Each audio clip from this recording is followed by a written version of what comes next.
Bismillahirrahmanirrahim. Assalamualaikum warahmatullahi wabarakatuh. Sedekah adalah pemberian seorang muslim kepada orang lain secara sukarela dan ikhlas, tanpa dibatasi oleh waktu dan jumlah tertentu. Sedekah lebih luas dari sekedar zakat maupun infak.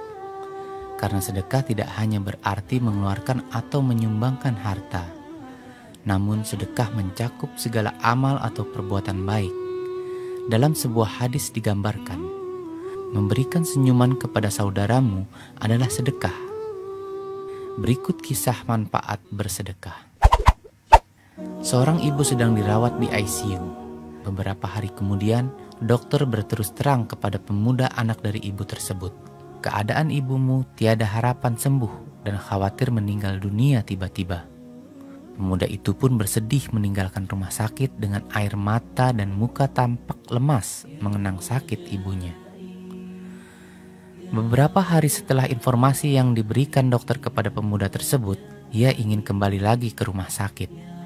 Dalam perjalanan untuk melawat ibunya, pemuda itu berhenti di sebuah SPBU. Ketika dia menunggu pekerja SPBU itu mengisi bensin, pemuda itu memandang seekor kucing yang memiliki beberapa anak berteduh di bawah kotak. Kucing itu kelihatan tak mampu berjalan. Dia termenung sejenak bertanya-tanya, siapakah yang akan memberikan kucing itu makan dalam keadaan begitu? Lalu pemuda itu masuk ke dalam toko di area SPBU. Pemuda itu pun segera mencari makan.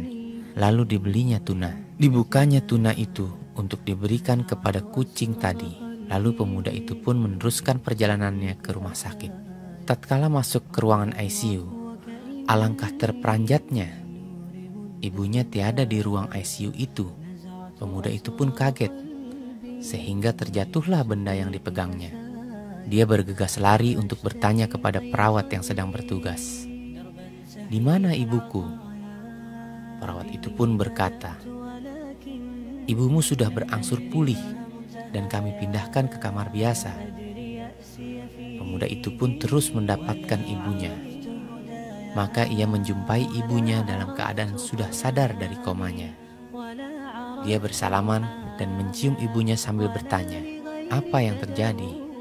Ibunya memberitahu, ketika dalam keadaan tidak sadar di kasur, ibunya melihat kucing dan anak-anaknya menengadah tangan ke arah langit sambil berdoa memohon kesembuhan segera untuk ibu pemuda tersebut. Pemuda itu terkejut mendengar apa yang diceritakan ibunya. Maha suci Allah, Tuhan yang rahmatnya meliputi setiap sesuatu. Segala puji bagi Allah. Sedekah melepaskan kita daripada penderitaan dengan izin Allah. Sembuhkanlah penyakitmu dengan memberikan sedekah. Dengan adanya kisah tersebut, ikhtiar untuk mendapatkan kesembuhan dari penyakit yang diderita bisa dilakukan dengan berbagai cara yang baik. Salah satu yang utama adalah dengan menggunakan tibun nabawi. Namun selain itu, seseorang juga bisa berikhtiar atas penyakitnya dengan bersedekah. Rasulullah Shallallahu Alaihi Wasallam bersabda, "Obatilah orang yang sakit di antara kalian dengan bersedekah." Hadis riwayat Abu Daud, At-Tabrani, dan Al-Baihaqi. Semoga dengan kisah tersebut dapat bermanfaat dan mengingatkan kita agar selalu dapat bersedekah dengan ikhlas. Wassalamualaikum warahmatullahi wabarakatuh.